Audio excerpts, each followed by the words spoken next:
ಎಲ್ರಿಗೂ ನಮಸ್ಕಾರ. ಈ ಹೊತ್ತಿನ ಸುದ್ದಿ ಏನಪ್ಪ ಅಂತಂದ್ರೆ ದಿಂಗಾಲೇಶ್ವರ ಸ್ವಾಮಿಗಳು, ಫಕೀರ ದಿಂಗಾಲೇಶ್ವರ ಸ್ವಾಮಿಗಳು. ವಿಷಯ ಏನಪ್ಪ ಅಂತಂದ್ರೆ ದಿಂಗಾಲೇಶ್ವರ ಸ್ವಾಮಿಗಳು ಪೂರಾಶ್ರಮದೊಳಗೆ ಅಂದ್ರೆ ತಮ್ಮೂರು ಯಾವ್ದು ಅಂತಂದ್ರೆ ಕೊಪ್ಪಳ ಜಿಲ್ಲೆ ಬೊಮ್ಮನಾಳದವ್ರು ಇವರು. ಅಷ್ಟೇನು ಡೆಪ್ತ್ ಹೋಗೋ ಅವಶ್ಯಕತೆ ಇಲ್ಲ ಅಂತ ಅನ್ಸುತ್ತೆ. ನಾನು ಯಾಕೆ ಈ ಮಾತು ಹೇಳಕತ್ತೇನಪ್ಪ ಅಂತಂದ್ರೆ ಇಲ್ಲೇ ರಾಜಕಾರಣ ಬಂದ್ಬಿಟ್ಟೈತೆ ಆಲ್ರೆಡಿ. ಇವತ್ತಿಗೂ ಒಬ್ಬ ವ್ಯಕ್ತಿ ತನ್ನ ವೇಟನ್ನ ಕಳ್ಕೊಬೇಕಂತಂದ್ರೆ ಅಲ್ಲಿ ರಾಜಕಾರಣ ಬಂದ್ರೆ ಮಾತ್ರ ತನ್ನ ಒಂದು ವೇಟನ್ನ ಕಳ್ಕೊಂತಾನ. ಆಮೇಲೆ ಇವರು ಪ್ರಖರ ವಾಗ್ಮಿ. ಒಂದ್ ಸಾರಿ ಮಾತಾಡಕ್ ಕುಂತ್ರ, ಭಾಷಣ ಮಾಡಕ್ ಕುಂತ್ರ ಅಂದ್ರ, ಪ್ರವಚನ ಕೊಡಾಕತ್ರ ಅಂದ್ರ 10-15 ಸಾವಿರ ಜನರಿಗೆ ಅನಾಯಾಸವಾಗಿ ಅವರು ಕೂಡಿಸ್ತಾರ. ಅಂದ್ರ ಅಷ್ಟು ದೊಡ್ಡ ಭಕ್ತರಿಂದ ಐತಿ. ಇವ್ರು ಪ್ರವಚನ ಕೊಡ್ತಾರಂತಂದ್ರ 10-15 ಸಾವಿರ ಜನರು ಅನಾಯಾಸವಾಗಿ ಕಲ್ತು ಬಿಡ್ತಾರ. ಸೊ ಇಂಥ ದಿಂಗಾಲೇಶ್ವರ ಸ್ವಾಮಿಗಳು ಪ್ರಹ್ಲಾದ್ ಜೋಶಿ ಅವರ ವಿರುದ್ಧ ಏನ ತೊಡಿ ತಟ್ಟಿದ್ರಲ್ಲ, ಆಯ್ತು, ಅವರು ತೊಡಿ ತಟ್ಲಿ, ನಾನು ರಾಜಕಾರಣ ಮಾಡ್ತೀನಿ ಅಂತ ಹೇಳಿ ನೇರವಾಗಿ ಹೇಳಿ ರಾಜಕಾರಣಕ್ಕೆ ಬರಲಿ. ಆದ್ರೆ ಅವ್ರು ಒಂದು ವಿಷಯನೂ ಏನು ಹೇಳಿದ್ರಂದ್ರೆ ರಾಜಕಾರಣ ಒಳಗೆ ಧರ್ಮ ಇರಬಾರ್ದು, ಧರ್ಮ ಒಳಗೆ ರಾಜಕಾರಣ ಇರಬೇಕು ಅನ್ನೋ ಮಾತು ಅವ್ರು ಹೇಳ್ಯಾರ. ಅಬ್ಸಲ್ಯೂಟ್ಲಿ ಅದೇ ಇರಬೇಕಾಗಿರೋದು ಅದು. ಆದ್ರೆ ಈಗ ವಿದ್ಯಮಾನ ಎಲ್ಲ ಉಲ್ಟಪಟ್ಟಾಗ್ಯಾವು. ರಾಜಕಾರಣದೊಳಗೆ ಧರ್ಮ ಇಲ್ಲ, ಧರ್ಮದೊಳಗೆ ರಾಜಕಾರಣ ಮಾಡಿ ಹಳ ಹಿಡಿಸ್ಬಿಡ್ತಾರೆ ರಾಜಕಾರಣಿಗಳು. ಏನ್ ದಿಂಗಾಲೇಶ್ವರು ಧಾರವಾಡ ಕ್ಷೇತ್ರದಿಂದ ನಾನು ಪಕ್ಷೇತರವಾಗಿ ಸ್ಪರ್ಧಿಸ್ತೀನಿ ಅಂತ ಏನು ಹೇಳ್ಯಾರಲ್ಲ, ಬಹುಶಃ 17ನೇ ತಾರೀಕಿಗೆ ಯಾವುದೇ ಕಾರಣಕ್ಕೂ ಅವರು ಪಕ್ಷೇತರದಿಂದ ನಾಮಪತ್ರ ಸಲ್ಲಿಸೋ ಎಲ್ಲ ಸಾಧ್ಯತೆ ಐತಿ. ಅದೇ ರೀತಿ ಕೆಲವೊಂದಿಷ್ಟು ಜನರು ಅವ್ರಿಗೆ ಬ್ಯಾಡ್ರಿ, ಇದೆಲ್ಲ ರಾಜಕಾರಣ ಅಷ್ಟು ಸರಿ ಕಾಣಲ್ಲ ಅಂತಲೂ ಹೇಳ್ಯಾರ. ಇನ್ನು ಕೆಲವೊಂದಿಷ್ಟು ಸ್ವಾಮಿಗಳು, ನೀವು ತಲೆ ಕೆಡ್ಸೋಕೆ ಹೋಗ್ಬೇಡ್ರಿ, ನಿಮ್ಮ ಹಿಂದೆ ನಾವು ಅದೀವಿ, ಇದೇ ಥರ ಆತಂದ್ರೆ ಯಾವಾಗ ನಾವು ಪ್ರತಿಭಟಿಸೋದು, ಅನ್ಯಾಯದ ವಿರುದ್ಧ ಅನ್ನೋ ಮಾತನ್ನು ಹೇಳ್ಕೊಂಡಾರ. ಒಟ್ಟಿನಾಗ ಹೇಳ್ಬೇಕಪ್ಪ ಅಂತಂದ್ರೆ ಪ್ರಹ್ಲಾದ್ ಜೋಶಿ ಅವರು ವಿರುದ್ಧ ಒಂದು ನಡೆದಿರೋ ಷಡ್ಯಂತ್ರ. ಅದು ಷಡ್ಯಂತ್ರ ಆದರೂ ಅನ್ಕೊಡ್ರಿ, ಒಳ್ಳೇದರ ಅನ್ಕೊಡ್ರಿ, ಕೆಟ್ಟದ್ದರ ಅನ್ಕೊಡ್ರಿ.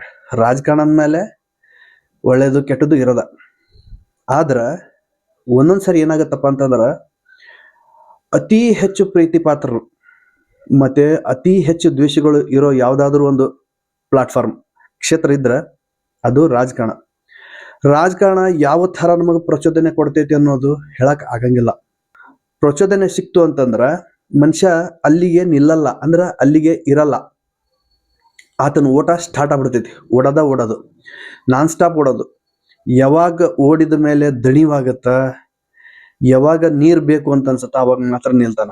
ಆ ಒಂದು ಹಪಾಪಿ ಇದ್ದೇ ಇರ್ತೈತಿ.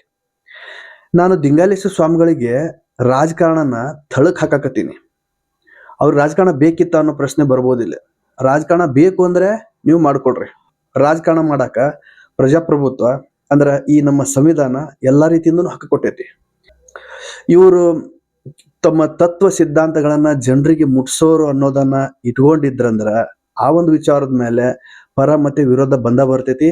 ಯಾವುದೋ ಒಬ್ಬ ಸ್ವಾಮೀಜಿಯವರು ರಾಜಕಾರಣ ಮಾಡಕ್ ಬಂದಾಗ ಅಥವಾ ಚುನಾವಣಾ ಕ್ಷೇತ್ರಕ್ಕೆ ಇಳಿದಾಗ, ಈ ಚುನಾವಣಾ ಕ್ಷೇತ್ರಕ್ಕೆ ಇಳಿದಾಗ ಮಾತ್ರ ಅವ್ರಿಗೆ ಪರ ವಿರೋಧ ಕಟ್ಟಿಟ್ಟ ಬುತ್ತಿ ಎಲ್ಲಾನು ನೋಡ್ಕೊಂಡು ಹೋಗ್ಬೇಕಾಗತ್ತೆ, ಎಲ್ಲಾನು ಸಹಿಸ್ಕೊಂಡು ಹೋಗ್ಬೇಕಾಗತ್ತೆ.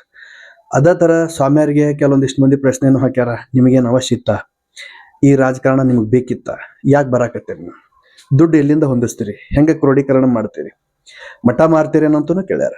ಇನ್ನು ಕೆಲವೊಂದಿಷ್ಟು ಜನರು ಆಯ್ತು ನೀವು ಬರ್ಬೇಕಾಗತ್ತ, ಯಾಕಂದ್ರೆ ಮೊನೋಪಲಿ ವಿರುದ್ಧ ನೀವು ಯಾವಾಗ ಹೋರಾಡ್ತೀರಿ ಅಂತವ್ರಿಗೆ ತೊಡೆ ತಟ್ಟಿ ನಿಲ್ಲಬೇಕಾಗತ್ತ ಅನ್ನೋ ಮಾತನ್ನು ಹೇಳ್ಯಾರ. ಅದು ಅವ್ರಿಗೆ ಬಿಟ್ಟು ವಿಚಾರ. ಆದ್ರೆ ದಿಂಗಾಲೇಶ್ವರ ಸ್ವಾಮಿಗಳು 17ನೇ ತಾರೀಕಿಗೆ ಒಂದು ಪಕ್ಷೇತರವಾಗಿ ಏನು ತಮ್ಮ ನಾಮಪತ್ರ ಸಲ್ಸಕತ್ತಾರಲ್ಲ, ಅವ್ರು ಸಲ್ಲಿಸ್ಲಿ. ಆದ್ರ ಇಲ್ಲಿ ರಾಜಕಾರಣ ಅಂದ್ರ ಅಗಲ್ ಹೇಳ್ದಂಗ ರಾಜಕಾರಣ ಯಾವ ಥರ ಪ್ರಚೋದನೆ ಕೊಡ್ತೈತಿ. ಉದಾಹರಣೆ ಹೇಳ್ಬೇಕಂತಂದ್ರ ಈಗ ಇವರು ಸ್ವಾಮಿಗಳು ಅಂದ್ರೆ ಸ್ವಾಮ್ಯಾರ ಅನಿಸ್ಕೊಂಡಾರ. ಇವರು ಪ್ರವಚನ, ಬೋಧನೆ, ತಿಳುವಳಿಕೆ, ಬುದ್ಧಿ ಮಾತು ಹೇಳಾಕ ಇವರು ಇರ್ತಾರ. ರಾಜಕಾರಣ ಮಾಡಕ್ಕೂ ಇರ್ಬೋದು. ಆದ್ರ ರಾಜಕಾರಣ ಯಾವ ತರ ಪ್ರಚೋದನೆ ಕೊಡುತ್ತಂತಂದ್ರ ಕೂಲಂಕುಷವಾಗಿ ಸ್ಲೋವಾಗಿ ನೋಡ್ಕೊಡ್ರಿ ನೀವು. ಅದ್ರೊಳಗೆ ಏನ್ ಬರ್ದಾರ ಅಂದ್ರ, ಬೇಕಾದವರನ್ನು ಜೋಶಿ ತಿಳಿಯುತ್ತಾರೆ ದಿಂಗಾಲೇಶ್ವರ ಸ್ವಾಮಿಗಳು. ರಾಜಕಾರಣ ರೀ ಇದು. ರಾಜಕಾರಣದೊಳಗ ತುಳಿಯೋದು ಎಬ್ಸೋದು ಇರೋದು ಆಗಲ್ಲ ಹೇಳ್ಬಿಟ್ಟು ನಾನು. ಅತಿ ಪ್ರೀತಿ ಪಾತ್ರರು ಮತ್ತೆ ಅತಿ ದ್ವೇಷಗಳು ಯಾವ್ದಾದ್ರು ಕ್ಷೇತ್ರದೊಳಗೆ ಯಾವ್ದಾದ್ರು ಪ್ಲಾಟ್ಫಾರ್ಮ್ ಒಳಗೆ ನಿಮ್ಗೆ ಸಿಗುತ್ತಂದ್ರೆ ಅದು ರಾಜಕೀಯ ಬಿಟ್ಟು ಎಲ್ಲೂ ಸಿಗಂಗಿಲ್ಲ. ಬೆಕ್ಕದಂಗ ಹುಡುಕಾಡ್ರಿ ನೀವು, ಎಲ್ಲೂ ಸಿಗಂಗಿಲ್ಲ. ಸೊ ಮುಂದುವರೆದು ಇವ್ರು ಏನ್ ಹೇಳ್ತಾರ, ಸರ್ವಾಧಿಕಾರಿ ಹಿಟ್ಲರ್ ಏನ್ ಅದಾನಲ್ಲ, ಆತ ಪ್ರಹ್ಲಾದ್ ಜೋಶಿ ಅವ್ರ ಕಡೆನ ಟ್ರೈನಿಂಗ್ ತಗೋಬೇಕಾಗಿತ್ತು ಅಂತಂತಾರ. ಯಾಕಪ್ಪ ಅಂತಂದ್ರ ಹಿಟ್ಲರು ತನಗ್ ಬ್ಯಾಡದವ್ರಿಗೆ ಮಾತ್ರ ತುಳಿತಿದ್ದ, ಆದ್ರ ಪ್ರಹ್ಲಾದ್ ಜೋಶಿ ಅವರು ತಮಗ್ ಬೇಕಾದವ್ರನ್ನು ತುಳ್ಯಾಕತ್ತಾರ ಅಂತಂತಾರ. ಇರ್ಲಿ, ಮುಂದುವರೆದು ಏನ್ ಹೇಳ್ತಾರ ಇವರು, ಈ ಶುಕ್ರವಾರದ ಸುದ್ದಿ, ಆ ಒಂದು ಸುದ್ದಿಗಾರರ ಜೊತೆ ಮಾತಾಡಿ ಏನ್ ಹೇಳ್ತಾರಪ್ಪ ಅಂತಂದ್ರ, BS ಯಡಿಯೂರಪ್ಪ, ಜಗದೀಶ್ ಶೆಟ್ಟರ್, ಲಕ್ಷ್ಮಣ ಸವದಿ, KS ಈಶ್ವರಪ್ಪ ಅವ್ರಿಗೆಲ್ಲ ತುಳಿಬೇಕಾತಂದ್ರ, ಅಂದ್ರೆ BJP ಅವ್ರು ತುಳಿಬೇಕಾತಂದ್ರ ನೀವು ಬಾಯಿ ಮುಚ್ಕೊಂಡ್ ಕುಂತಿದ್ರ ಅಂತ ಕೇಳ್ತಾರ. ಅದು ಅವ್ರ ವೈಯಕ್ತಿಕ ರೀ.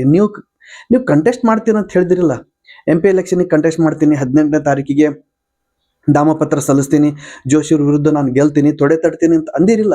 ಆಯ್ತು, ಆ ಕೆಲಸ ನೀವು ಮಾಡ್ರಿ, ಆಯ್ತಾ. ನಾನೇನ್ ಇಲ್ಲಿ ಸ್ಪರ್ಧೆ ಮಾಡಾಕತ್ತೀನಲ್ಲ, ನನ್ನ ನಿಲ್ಲು ಬದ್ದೈತಿ, ನಾನ್ ಸ್ಪರ್ಧೆ ಮಾಡೋದ್ರಿಂದ ಜೋಶಿ ಅವರು ಹತಾಶರಾಗ್ಯಾರಂತಾರ. ಆಗ್ಲಿ ಬಿಡ್ರಿ, ಹತಾಶ ಆಗ್ಬೇಕಲ್ಲ. ಪ್ರಜಾಪ್ರಭುತ್ವ ನಿಮಗೆ ಕೊಟ್ಟೈತಲ್ಲ, ನಾಮಿನೇಷನ್ ಫೈಲ್ ಮಾಡೋ ಒಂದು ಅಧಿಕಾರ ಕೊಟ್ಟೈತಿ, ಓಟ್ ಪಡೆಯೋ ಅಧಿಕಾರ ಕೊಟ್ಟೈತಿ, ಗೆಲ್ಲೋ ಅಧಿಕಾರ ಕೊಟ್ಟೈತಿ. ಮತ್ತೆ ಲೋಕಸಭೆಗೆ ಹೋಗ್ರಿ, ಧಾರವಾಡ ಜಿಲ್ಲಾನ ಏನೆಲ್ಲ ಅಭಿವೃದ್ಧಿ ಮಾಡ್ಬೇಕು, ಏನೆಲ್ಲ ಅಭಿವೃದ್ಧಿ ಆಗಿಲ್ಲ ಅವನ್ನೆಲ್ಲ ಮಾಡೋ ವಿಚಾರ ಮಾಡ್ರಿ, ತಪ್ಪೇನಿಲ್ಲ, ಮಾಡ್ರಲ್ಲ, ಬಹಳ ಒಳ್ಳೆ ಕೆಲಸ. ಇಲ್ಲಿ ನೀವು ನನ್ನ ಸಮಾಜನ ಒಡೆದು ತೇಜೋವಧೆ ಮಾಡಕತ್ತಾರ ಅಂತ ಅಂತಿರಲ್ಲ, ಇಲ್ಲಿ ನನ್ನ ಸಮಾಜ ಬರಲ್ಲ, ನಮ್ಮ ಸಮಾಜ ಬರ್ತೈತಿ. ರಾಜಕಾರಣ ಅಂತ ಬಂದಾಗ ಬಹುಶಃ ಮತದಾರರು ಸ್ವಾಮಿಗಳ ಹಿಂದೆ ನಿಂತಿದ್ದು ಬಹಳ ಕಡಿಮೆ ಉದಾಹರಣೆ ಅದಾವ. ಅದ್ರೊಳಗೆ ಬಹುಶಃ ದಿಂಗಾಲೇಶ್ವರ ಸ್ವಾಮಿಗಳನ್ನು ಇವತ್ತಿಲ್ಲ ನಾಳೆ ಆ್ಯಡ್ ಆಗ್ಬಹುದು. ಇನ್ನು ಅವ್ರು ಮುಂದುವರೆದು ಏನ್ ಹೇಳ್ತಾರಂತಂದ್ರ, ಅವರು ತಮ್ಮ ಹಿರಿತನ ಉಳಿಸ್ಕೊಳಕ ಕೆಲವೊಂದಿಷ್ಟು ಹಿರಿಯ ರಾಜಕಾರಣಿಗಳನ್ನ ಬಲಿಪಶು ಮಾಡ್ಯಾರ ಅಂತ ಹೇಳ್ತಾರ. ಯಾರವರು ಅಂದ್ರ, ಕರಡಿ ಸಂಗಣ್ಣ, ಶಿವಕುಮಾರ್ ಉದಾಸಿ, GM ಸಿದ್ದೇಶ್ವರ, ಮಹೇಶ್ ನಾಲ್ವಾಡ್, ಇವ್ರಿಗೆ ಹಿಡ್ಕೊಂಡು ಇನ್ನೂ ಬಹಳ ಮಂದಿಗೆ ಅವರು ಅವರ ರಾಜಕೀಯ ಜೀವನನ ಅಂತ್ಯ ಮಾಡ್ಯಾರ ಅಂತ ಹೇಳಕತ್ತಾರ. ದಿಂಗಾಲೇಶ್ವರ ಸ್ವಾಮಿಗಳು ಪ್ರಹ್ಲಾದ್ ಜೋಶಿ ಅವ್ರ ವಿರುದ್ಧ ಈ ತರ ಆಪಾದನೆ ಕೊಡಾಕತ್ತಾರ. ಅದು ರಾಜಕಾರಣ ರೀ. ನಾನ್ ಗೆಲ್ಬೇಕಂತಂದ್ರ ನಾನ್ ಏನ್ ಸ್ಟ್ರಾಟಜಿ ಮಾಡ್ಬೇಕು ಅನ್ನೋದು ನನಗ್ ಗೊತ್ತಿರ್ತೈತಿ. ಹಿರಿಯ ರಾಜಕಾರಣಿಗಳಿಗೆ ಮೂಲೆ ಗುಂಪು ಮಾಡ್ಬೇಕು, ಅವ್ರು ಟಿಕೆಟ್ ಸಿಗದೆ ಇರೋ ತರ ಮಾಡ್ಬೇಕಂತಂದ್ರ ಬರೀ ಇಲ್ಲಿ ಪ್ರಹ್ಲಾದ್ ಜೋಶಿ ಅವರು ತಾವು ಒಬ್ಬರ ಮಾಡಿದ್ರೆ ಆಗಂಗಿಲ್ಲ. ಅದೊಂದು ಪಕ್ಷ ಅಂತ ಐತಿ, ಆ ಪಕ್ಷದ ವರಿಷ್ಠರು ಅಂತ ಅದಾರ, ಅವ್ರು ಏನ್ ನಿರ್ಧಾರ ತಗೋಬೇಕನ್ನೋದು ಅವ್ರು ಆಲ್ರೆಡಿ ನಿರ್ಧಾರ ತಗೊಂಡಿರ್ತಾರ. ಬಹುಶಃ ಇವ್ರೊಪ್ಪಿಗೆ ಕೇಳಿರ್ಬೋದು. ಆದ್ರ ತಮ್ಮ ಕ್ಷೇತ್ರದೊಳಗೆ ಎದುರಾಳಿ ಸಿಕ್ಕಾಗ ತಾವು ಏನೋ ಮಾಡಿ ಪ್ಲಾನ್ ಮಾಡಿ ಅವ್ರಿಗೆ ಟಿಕೆಟ್ ಸಿಗದೆ ಇರೋ ತರ ವಂಚಿಸಬಹುದು ಹೊರತು ಬೇರೆ ಕ್ಷೇತ್ರಕ್ಕೆ ಟಿಕೆಟ್ ವಂಚಿಸೋದ್ರಿಂದ ಪ್ರಹ್ಲಾದ್ ಜೋಶಿ ಅವರಿಗೆ ಏನ್ ಲಾಭ? ಆಯ್ತು, ತಮ್ಮ ಒಂದು ಜೀವನಾನ ರೂಪಿಸ್ಕೊಳಕ ಬೇರೆಯವ್ರನ್ನ ತೊಳೆದ್ರು ಅಂತ ಮಾತ್ರ ದಿಂಗಾಲೇಶ್ವರ ಸ್ವಾಮಿಗಳು ಅನ್ನಕತ್ತಾರ. ಆಯ್ತ್ರಿ, ಆದ್ರ ತಮ್ಮ ಕ್ಷೇತ್ರದೊಳಗ ಆ ಥರ ವೈರಿಗಳು ಅದಾರನ, ವಿರೋಧಿಗಳು ಅದಾರನ, ತನ್ನ ಪಕ್ಷದೊಳಗ ಯಾರು ಇಲ್ಲ. ಅವ್ರ ಕ್ಷೇತ್ರದಷ್ಟ ಮಾತಾಡ್ಬೇಕಲ್ಲ. ನೀವು ಬೇರೆ ಕ್ಷೇತ್ರದ್ದು ಮಾತಾಡಿದ್ರಂದ್ರ ಬೇರೆ ಕ್ಷೇತ್ರಕ್ಕೆ ಅವ್ರಿಗೆ ಹೆಂಗ ಪ್ರಭಾವ ಬೀರ್ತಾರ? ನಮಗ ಇಲ್ಲಿ ಯಾವ ಪಕ್ಷನೂ ಸಂಬಂಧ ಇಲ್ಲ. ಇಲ್ಲಿ ದಿಂಗಾಲೇಶ್ವರ ಆದ್ರೇನು, ಪ್ರಹ್ಲಾದ್ ಜೋಶಿ ಅವರಾದ್ರೇನು, ಇರೋ ವಿಷಯನ ನಾವು ಅನಲೈಸ್ ಮಾಡಾಕತ್ತೀವಿ. ಇದು ಒಂದು ಸುದ್ದಿವಾಹಿನಿ ಏನೈತಪ್ಪ ಅಂತಂದ್ರ ರಾಜಕೀಯ ವಿಶ್ಲೇಷಣೆ ಮಾಡೋ ಸುದ್ದಿವಾಹಿನಿ ಇದ್ದಿದ್ದಕ್ಕೆ ಇದೊಂದು ಸ್ವಲ್ಪ ನಾವು ವಿಶ್ಲೇಷಣೆ ಮಾಡಾಕತ್ತೀವಿ. ಹ್ಯಾಸ್ ಇಟ್ ಈಸ್ ಜನರಿಗೆ ತಲುಪಿಸೋ ಒಂದು ವಿಚಾರ ಅಷ್ಟೇ. ಇದನ್ನ ನೋಡೋಣ. 18ನೇ ತಾರೀಕಿಗೆ ನಾಮಿನೇಷನ್ ಫೈಲ್ ಮಾಡ್ತೀನಿ ಅಂತ ಹೇಳ್ಯಾರ ದಿಂಗಾಲೇಶ್ವರ ಸ್ವಾಮಿಗಳು. ಅವ್ರೇನು ಫೈಲ್ ಮಾಡ್ತಾರೋ ಗೊತ್ತಿಲ್ಲ. ಫೈಲ್ ಮಾಡ್ಲಿ, ಚುನಾವಣೆ ಎದುರಿಸ್ಲಿ, ಆಮೇಲೆ ಸಾಧ್ಯ ಆದ್ರೆ ಗೆದ್ದು ಬರಲಿ. ಆಗಲ್ಲಿ ಹೇಳ್ದಂಗೆ ಒಂದು ಮಾತು ಇನ್ನೊಮ್ಮೆ ಸ್ಪಷ್ಟಪಡಿಸ್ತೀನಿ, ಬಹಳಕ್ಕಿಷ್ಟು ಸ್ವಾಮಿಗಳ ಹಿಂದೆ ಮತದಾರರು ನಿಂತಿರೋ ಉದಾಹರಣೆ ಇಲ್ಲೇ ಇಲ್ಲ. ಯಾಕಪ್ಪ ಅಂತಂದ್ರೆ ಮಠಮಾನ್ಯಗಳು ಬೇರೆ, ರಾಜಕೀಯ ಬೇರೆ, ರಾಜಕೀಯ ಪಕ್ಷ ಬೇರೆ, ಮತ್ತೆ ರಾಜಕೀಯ ಪ್ರತಿನಿಧಿಗಳು ಬೇರೆ. ಅಂದ್ರೆ ರಾಜಕಾರಣ ಮಾಡ್ತಾರಲ್ಲ ಇವರು ಬೇರೆ, ಒಂದಕ್ಕೊಂದು ಮ್ಯಾಚಿಂಗ್ ಆಗಂಗಿಲ್ಲ ಇದು.